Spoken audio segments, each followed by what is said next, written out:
Bienvenidos a Color al Aire, tu punto de encuentro con la innovación, liderazgo y sustentabilidad. Conoce de voz de expertos las últimas tendencias en el sector industrial de Latinoamérica y el mundo.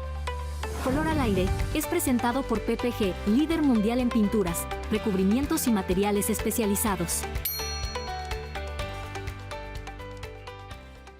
Hola, bienvenidos y bienvenidas a Color al Aire, el podcast de industria que ya sabemos que se está volviendo su favorito. Hoy nos acompaña María Muñoz para hablar de un tema súper interesante que es Product Stewardship. Bienvenida, María. Gracias, Sara. Muy contenta de estar aquí con ustedes compartiendo este espacio y hablar de Product Stewardship. María es directora de esta área Product Stewardship para PPG Latinoamérica y para empezar a tratar esta materia, explícanos qué es Product Stewardship y cómo se ve en la industria en general, pero también en la industria de los recubrimientos. Gracias por la pregunta, Sara. Si hacemos la traducción literal del concepto, Product Stewardship se traduce como los guardianes del producto o como los administradores del producto. Entonces, ¿qué es lo que hacemos nosotros en el equipo de Product Stewardship? Acompañamos nuestros productos a lo largo de su ciclo de vida para identificar lo que tenemos que cumplir, las obligaciones regulatorias que tenemos, también para ayudar a las áreas a entender los impactos de los materiales que están utilizando y también para poder generar la información para ayudar a nuestros clientes y proveedores a que cumplan con los compromisos que ellos tienen en la industria en la que ellos trabajan. Ok, y cuando hablamos de este ciclo de vida de un producto, ¿hay un ciclo general o va variando por industria? Sí, es un ciclo general. Empieza con el desarrollo del producto desde que son materias primas. La selección de las materias primas, la definición de la fórmula para desarrollarlo. Después está la etapa de la manufactura, que es donde se hace toda la producción, va siguiendo la cadena de suministro. Después tenemos la etapa del almacenamiento, transporte, la logística. Después está la etapa de la venta y la distribución. Y también, cuando corresponde, depende mucho del producto o servicio, está la etapa de la disposición final. Ok. Y en todas estas etapas, me imagino que es de repente complicado innovar con este enfoque ambiental porque depende mucho de las regulaciones locales o del tipo de industria al que pertenece cada uno, pero nos pudieras contar un poquito más cómo es que en el tema de desarrollo, por ejemplo, las empresas tienen un enfoque de Product Stewardship. Fíjate que el enfoque al ciclo de vida, que es un concepto de sustentabilidad, nos ayuda en la innovación.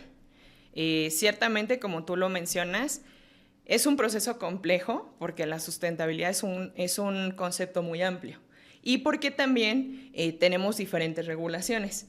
Sin embargo, cuando nosotros abordamos cada una de las etapas de vida del proceso, esto nos da mucha visibilidad para la innovación. Entonces, las regulaciones, por ejemplo, lo que hacen en la sustentabilidad y en el ciclo de vida es ayudarnos a identificar hacia dónde nos tenemos que enfocar. Entonces, eso nos ayuda como marco de referencia y nos ayuda también para generar estas ideas de innovación. Evidentemente, la innovación es un proceso, ¿no? Hay que hacer prueba y error. A veces lo que funciona en una etapa no va a funcionar en otra, pero este enfoque nos ayuda mucho. Y también, bueno, aquí quiero aprovechar, ya que estamos hablando de análisis de ciclo de vida y sustentabilidad, pues recordarles a todos que la sustentabilidad o el alcance en la sustentabilidad es identificar los impactos, tanto positivos como negativos, de nuestro producto o servicio, sin descuidar la parte económica. Entonces, cuando nosotros empezamos a hablar de sustentabilidad, creo que en automático le estamos abriendo la puerta a la innovación, a hacer las cosas de forma distinta. Cuando hablamos de sustentabilidad, muchas veces la gente puede entender o podemos entender que está enfocado meramente al medio ambiente, pero hay otras cosas que están inmersas en el concepto de sustentabilidad, como la persona que está manipulando o haciendo la aplicación de ese producto, seguramente en un tema de transporte, etcétera. Entonces, ¿pudiéramos ahondar un poco más? Sí, claro que sí. La sustentabilidad, como les comentaba hace un momento, es un concepto muy amplio. Inició siendo un concepto meramente ambiental, ¿no? Pero hoy tiene una dimensión también social. también implica varias cosas, ¿no? En el caso de los productos, y ahora me voy a ir nada más a los productos, la sustentabilidad nos ayuda en el diseño de los mismos. Entonces, ¿qué han hecho los gobiernos? Y uno de los objetivos de la sustentabilidad, justo el primer objetivo es identificar cuáles son los riesgos asociados a sustancias químicas peligrosas. Entonces, a partir de ahí es que se ha desarrollado todo un marco regulatorio, ¿no? Y este marco regulatorio tiene que ver con daños al ambiente, pero también tiene que ver con la protección a la salud humana, la protección al ambiente.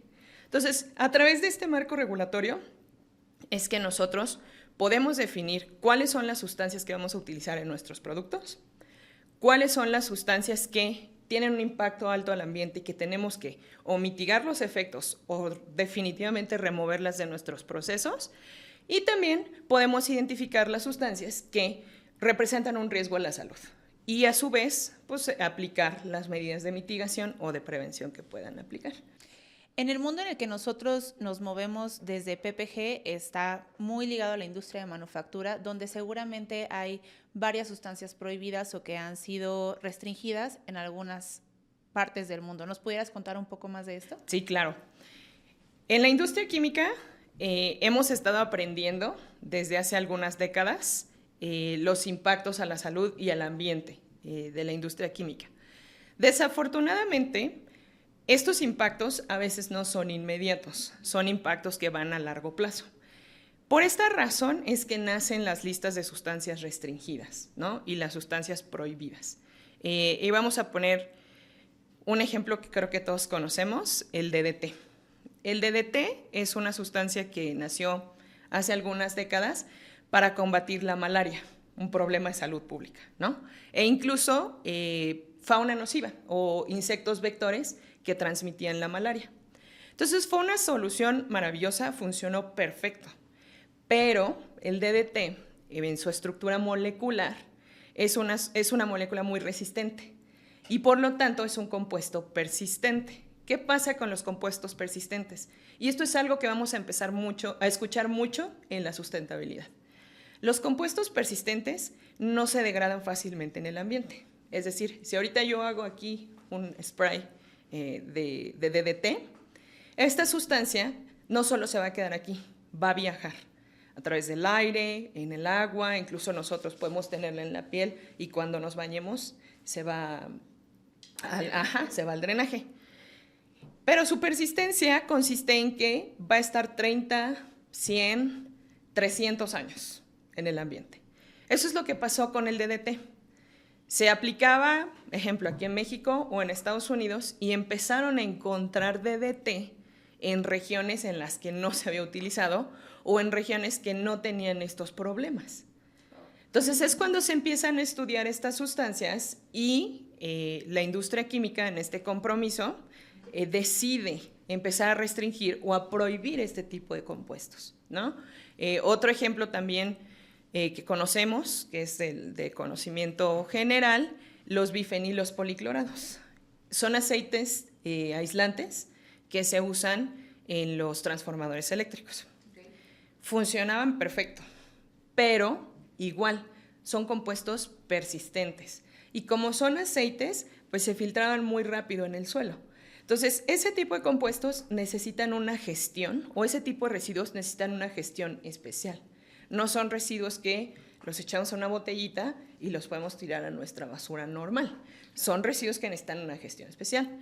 Entonces, hoy por hoy, si bien en su momento funcionaron bien, nos dieron una calidad de vida que necesitábamos en las ciudades, ¿no? O en temas de salud pública, hoy sabemos que son sustancias peligrosas, son sustancias tóxicas que están prohibidas y entonces hay que buscar otras alternativas. Y esto lo quiero unir a lo que mencionas hace unos momentos de innovación. Tuvimos que innovar, tuvimos que buscar otras soluciones como humanidad para poder resolver esos problemas. Hoy tenemos otras alternativas para combatir esos problemas, pero esa es la razón de prohibir esas sustancias.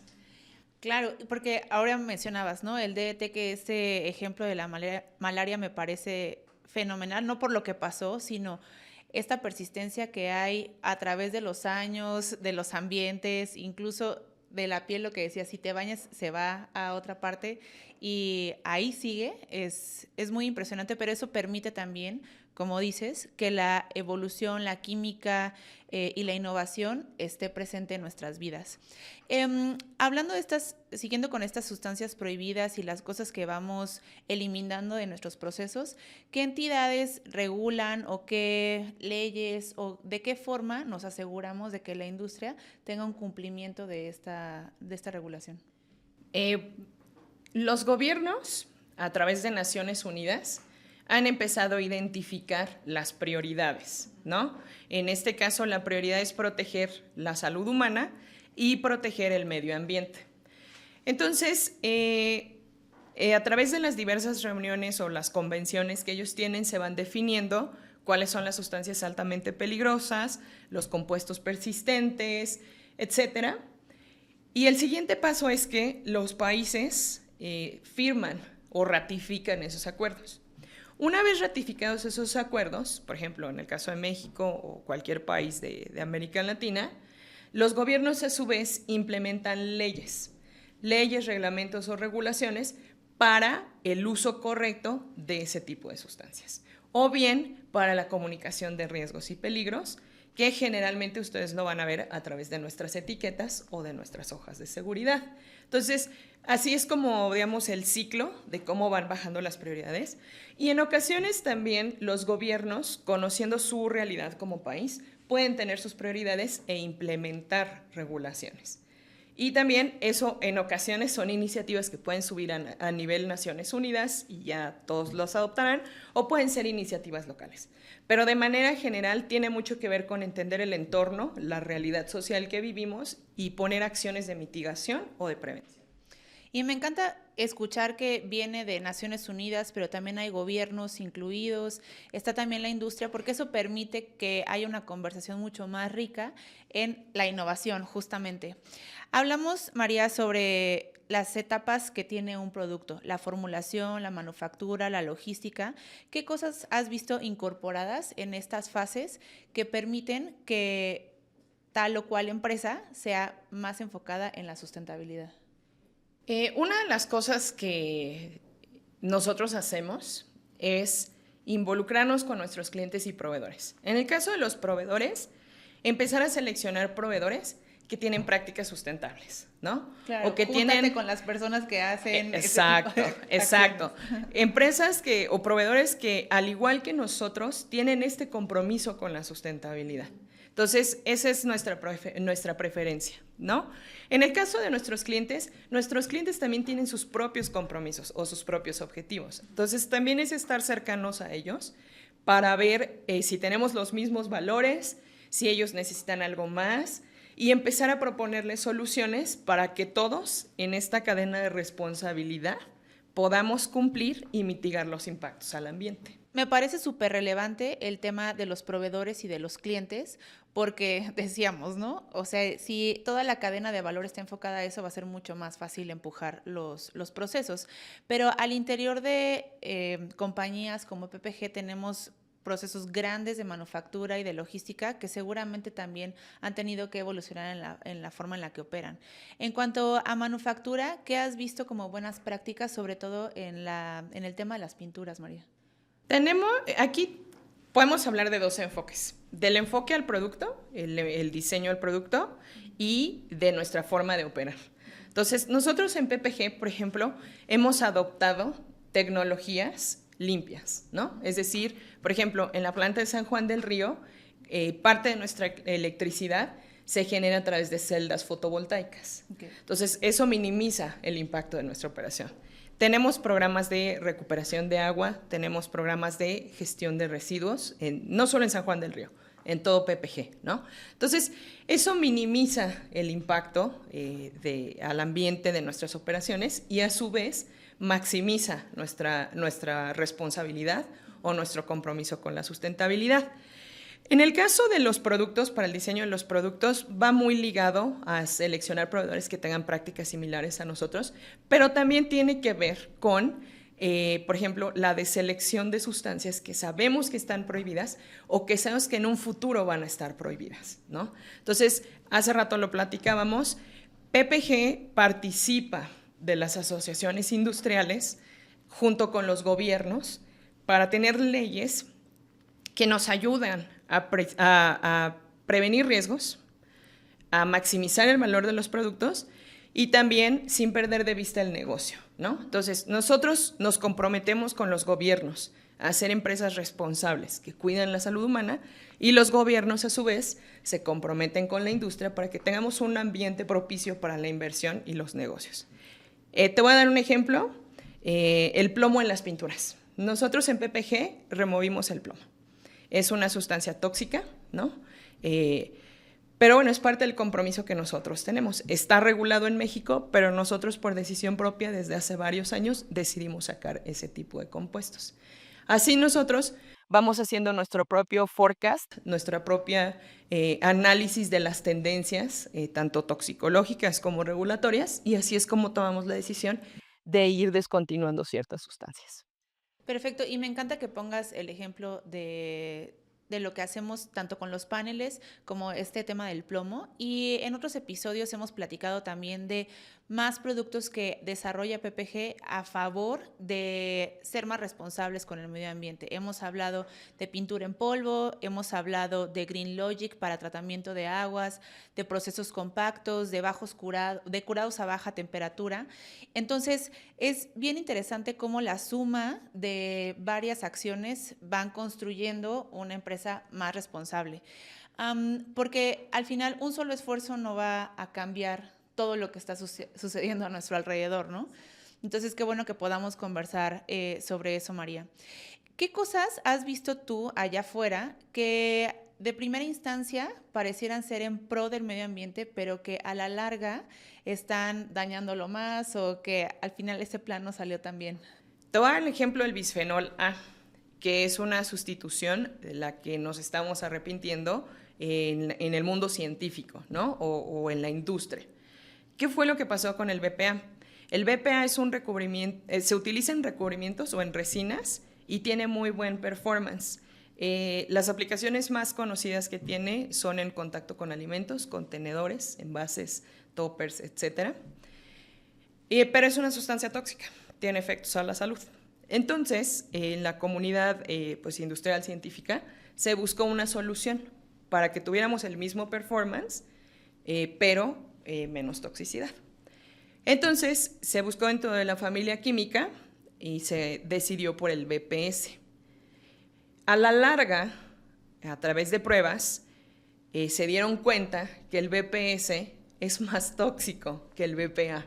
Entonces, por eso es una sustitución de la cual nos arrepentimos, como industria, como sociedad incluso, ¿no? Incluso como gobiernos. ¿Por qué? Porque la solución salió más tóxica.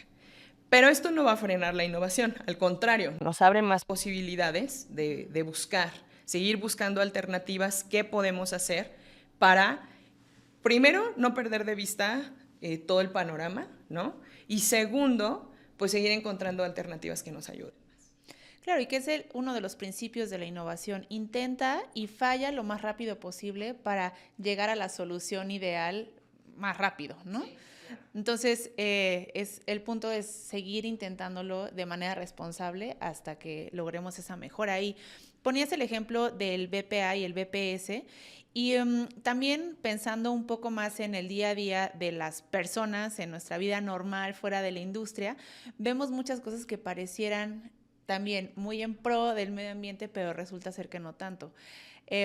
Te platicaba hace poco de estos nuevos empaques que pareciera que todo ahora es de cartón y que está súper bien, pero lo abres y hay otro empaque de plástico, o son un montón de otros cartoncitos que componen una gran caja, ¿no? Y que es para un artículo de un tamaño pequeño. Entonces, ¿tú qué has visto en el día a día que también resulta como en estos ejemplos que no son tan favorables a la larga? Creo que ese es un gran ejemplo, Sara, el que acabas de mencionar, y vimos el boom de esto durante la pandemia que acabamos de pasar. ¿Qué pasa en la pandemia? El comercio electrónico se dispara, porque no podíamos salir, porque las cadenas de suministro se interrumpieron y porque al final pues teníamos que seguir, ¿no? Entonces, ¿qué empezó a pasar? Que transicionamos al comercio electrónico, pero también tiene un impacto. Nos resolvió el problema de suministrar lo más básico hasta las cosas que más nos gusta comprar cada quien, pero nos está generando un impacto ambiental. A veces, por ejemplo, ustedes lo han visto, si compran algún artículo en cierta plataforma o 2 o 3 artículos, te llegan los 3 artículos en 3 envíos diferentes. Cada envío y cada empaque que utilizan para tu paquete o para tu pedido tiene un impacto. Entonces, ese es un gran ejemplo. Nos resolvió un gran problema que teníamos, pero hoy nos está creando otro. Sí, de que pides un paquete de pilas, además un aparato para hacer streaming y otra cosa, y las pilas llegan en una gran bolsa. Gigantesca. Y además que tiene su propio empaque, ¿no? Claro. Entonces claro. hay que tratar de consolidar esos envíos, audiencia. ¿Sabes qué otro ejemplo me gustaría darte? Y tal vez es uno muy inadvertido, en los contenedores de separación de residuos. A veces nos ponen los 3 contenedores de material reciclable en un lado y el de basura general lo ponen a una distancia un poco más lejana. ¿Y qué hacemos nosotros? Ay, qué flojera ir al de basura general. Ay, al fin que es una servilleta, ¿no? Con esta me limpié las manos de mi sándwich, es una servilleta, la voy a echar en el cartón. ¿Qué pasa cuando hacemos eso? Reducimos o cortamos la cadena de valor de los residuos. Entonces, si nosotros echamos nuestra servilleta, que para nosotros no está sucia, pero en realidad tiene grasas o tiene algún residuo, podemos ensuciar, ¿no?, el resto del papel que se va a reciclar. Y entonces ya le quitamos la posibilidad a ese papel de que se recicle. Ya no hay cadena de valor, ya no se puede revalorizar. Entonces, ese es otro impacto que a veces no vemos o que obviamos en la gestión de residuos y que también nos está afectando. Por ejemplo, o sea, compro un vaso de café que dice que es con material reciclado, pareciera como de cartón, entonces ese no se dispone en el contenedor de cartón, sino en el de basura general, porque ya tiene líquido como leche, café y todo Azúcar, eso. exacto. Okay. Hay algunos que sí se podrían reciclar, hay otros que no. ¿Y cómo lo sabemos? Y me gustaría saber un poco del tema de etiquetado. Sé que el café es un ejemplo muy específico, que sí me gustaría que me ayudaras a resolver. Sí. Pero también saber cómo desde la etiqueta me puedo dar cuenta de si este es un producto seguro, sustentable o no. A través de las etiquetas, los fabricantes como nosotros comunicamos qué es lo que te estamos vendiendo, ¿no? Entonces, además de traer el nombre, generalmente todas las etiquetas van a traer una descripción general del producto, van a traer instrucciones de cómo manejarlo y en el caso de algunos productos, si son peligrosos o no, para que tú puedas tomar las precauciones necesarias o bien la decisión de compra. Si a ti te parece que es muy peligroso, pues no lo compras, ¿no? Entonces, a partir de ahí, como fabricantes, nuestra obligación es darte la mayor información disponible con toda la claridad para que tú la puedas analizar y puedas tomar la decisión de qué es lo que quieres hacer. En algunos casos también se empiezan a colocar símbolos de reciclaje. Entonces, por ejemplo, en el caso del plástico, probablemente tú lo has visto, son como triángulos y traen un numerito. Ese número depende del tipo del polímero, me parece. Bueno, depende del tipo de plástico. Entonces, hay ciertos plásticos que sí se reciclan, hay ciertos plásticos que no. No siempre es posible poner esa información en los contenedores, porque es mucha información. Pero aquí sí invitarlos a que busquemos en los diferentes medios que tenemos cuáles son los plásticos que sí se reciclan y cuáles no. Y empezar a hacer esa separación de residuos. Cartones, por ejemplo. También invitarlos a... Tratemos de desarmar las cajas, porque si las dejamos en el contenedor armadas, ocupan muchísimo espacio.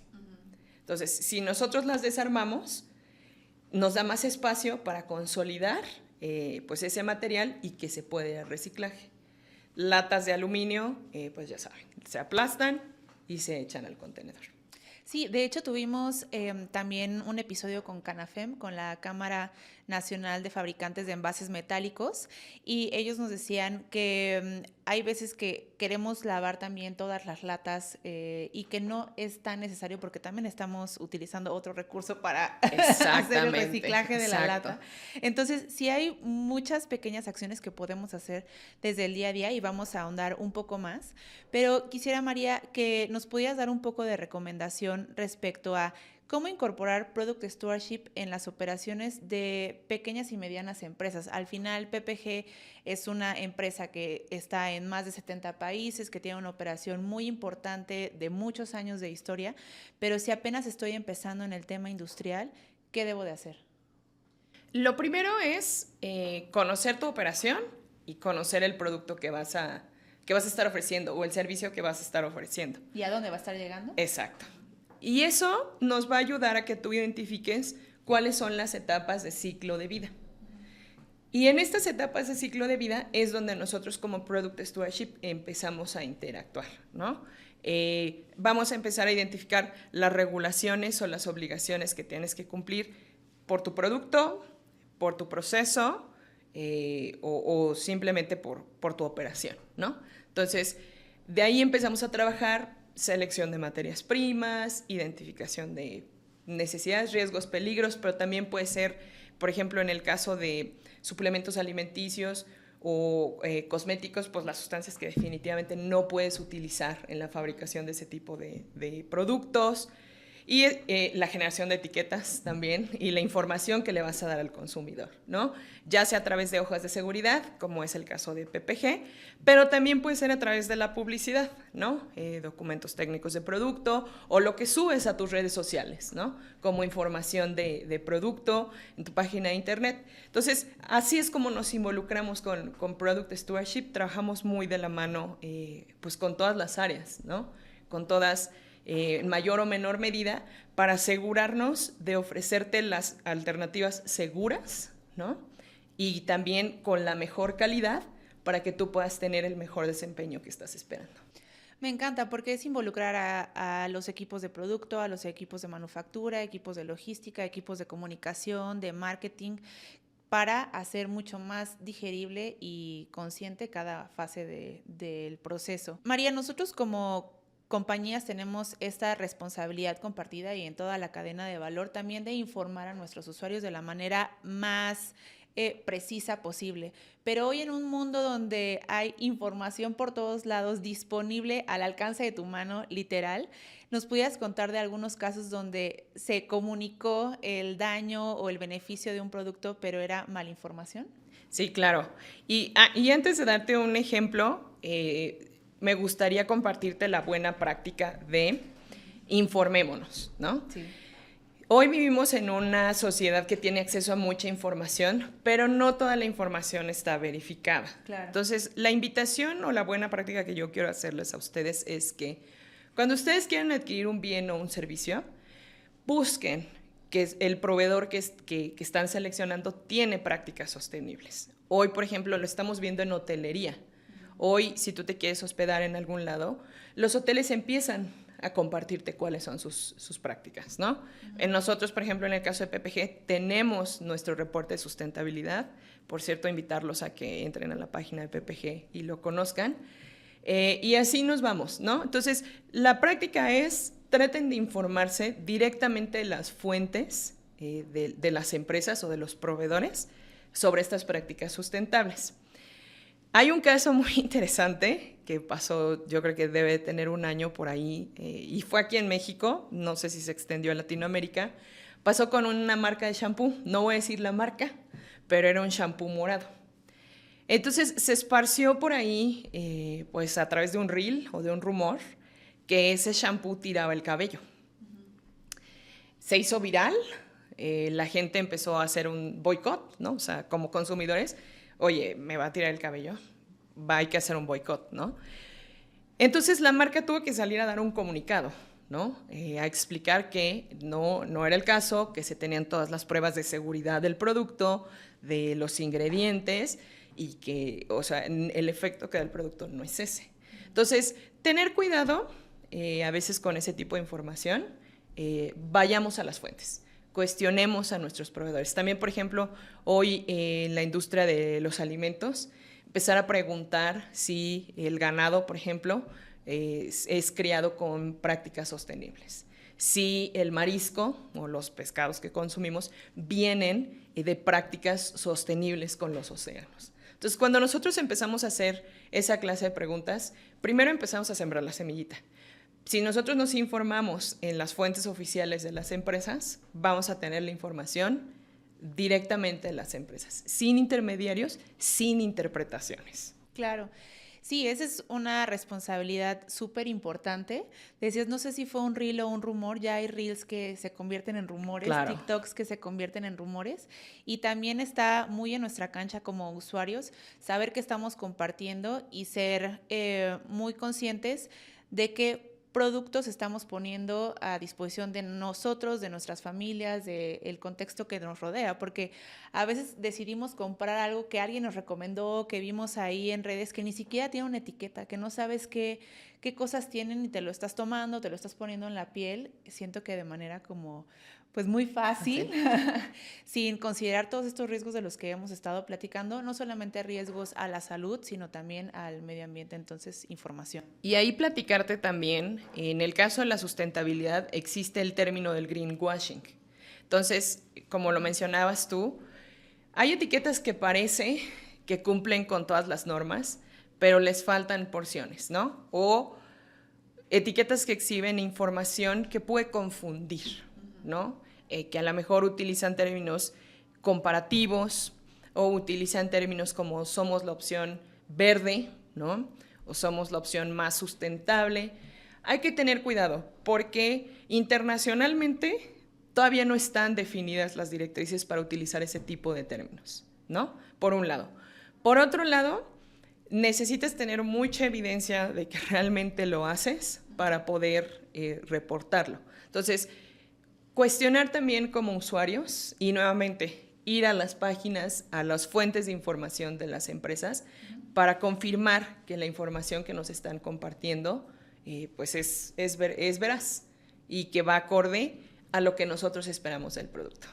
Claro, pues María, hemos platicado tanto del rol de la industria como del consumidor final, la importancia de informarnos, de leer las etiquetas, de evaluar ciclos de vida del producto, de disponer de materiales de manera adecuada, también saber sobre cuáles son los códigos que vienen en esas etiquetas, qué significa, se puede reciclar, en qué contenedor va, en cuál no. ¿Tienes alguna otra recomendación para nuestros roles como consumidores finales?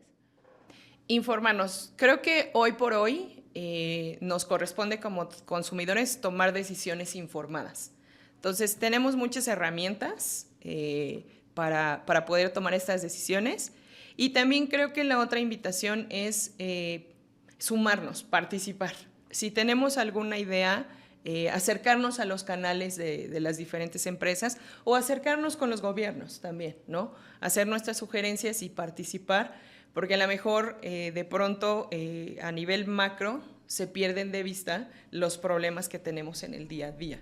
Y claramente todo esto que nos dices también depende mucho del criterio personal, del contexto en el que estemos, pero hay algunas herramientas que pone, por ejemplo, las Naciones Unidas a nuestra disposición para que podamos saber desde nuestra casa, nuestro trabajo y en la calle qué es lo que podemos hacer para tomar acción, ¿correcto? Exacto. Creo que son cosas que hemos escuchado mucho, cómo participar, ¿no? Me gustaría compartirte una más. El consumo local.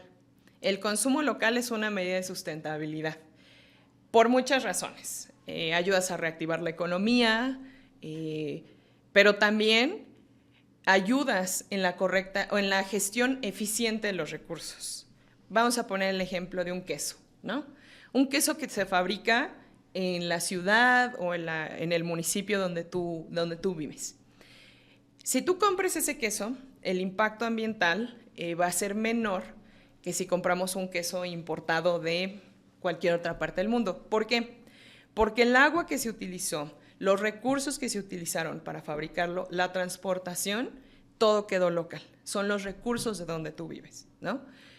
No con esto les quiero quitar la intención de que compremos productos informados, más bien el mensaje que quiero darles es que todo tiene un impacto, todas nuestras actividades tienen un impacto, como personas, como sociedad, como industria, como gobierno. Entonces, en la medida en que somos conscientes de eso y utilizamos las herramientas que tenemos disponibles de información, vamos a tomar mejores decisiones. Vamos a ser consumidores conscientes, vamos a hacer un consumo con propósito también y vamos a contribuir a mejorar los impactos. Muchísimas gracias, María, por toda esta información tan valiosa que nos das.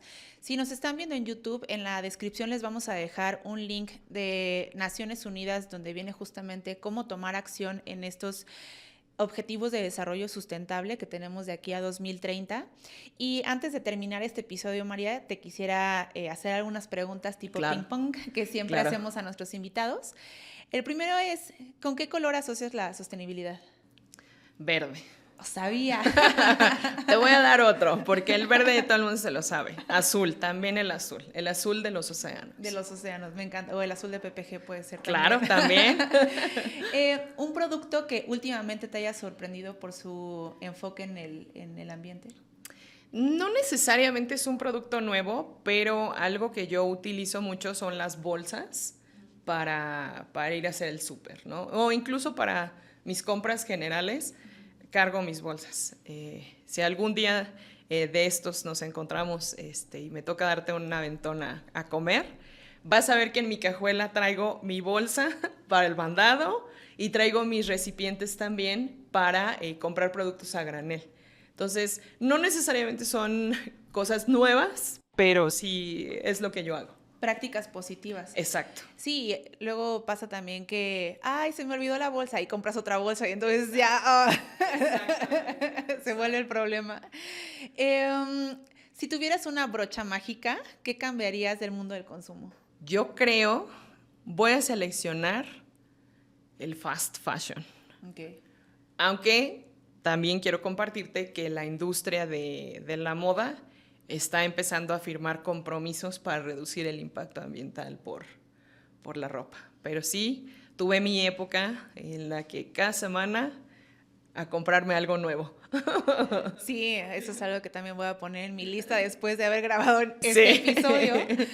Sí, porque nos das muchas recomendaciones que son aplicables desde ahora, ¿no? Y también, Sara, a lo mejor aprovechando que estamos aquí en el podcast, hay algunas marcas que ya también tienen contenedores para reciclar ropa. Entonces, pues la invitación es echémonos un clavado en el closet y la ropa que ya no estamos usando, llevémosla a reciclar o donémosla a asociaciones benéficas, démosles esa oportunidad de un segundo uso y entonces ahora sí, venga la nueva prenda. Claro, hoy también es ya parte de la cultura ser más responsables como consumidores. María, en los muros de tu casa, ¿pintura mate o brillante? Mate. Ok. En el auto, ¿un sedán, un hatchback o una SUV? SUV. Ok. Ok, ¿y prefieres colores vibrantes o más apagados? Depende. Pero soy de colores más vibrantes. Ok, perfecto, María. Muchas gracias por haber acompañado a la audiencia, a nosotros en este episodio de Color al Aire. Gracias por haber venido. No, gracias a ustedes por invitarme y si se arma la parte 2, encantada. Claro que sí, vamos a armarla y a ustedes les recordamos que nos sigan en redes sociales, nos encuentran en Facebook y en Instagram como PPG México, PPG Región Andina. En LinkedIn estamos como PPG América Latina y ya saben, no se pierdan Color al Aire en Spotify y en YouTube. Nos escuchamos la siguiente. Color al Aire es presentado por PPG, líder mundial en pinturas, recubrimientos y materiales especializados.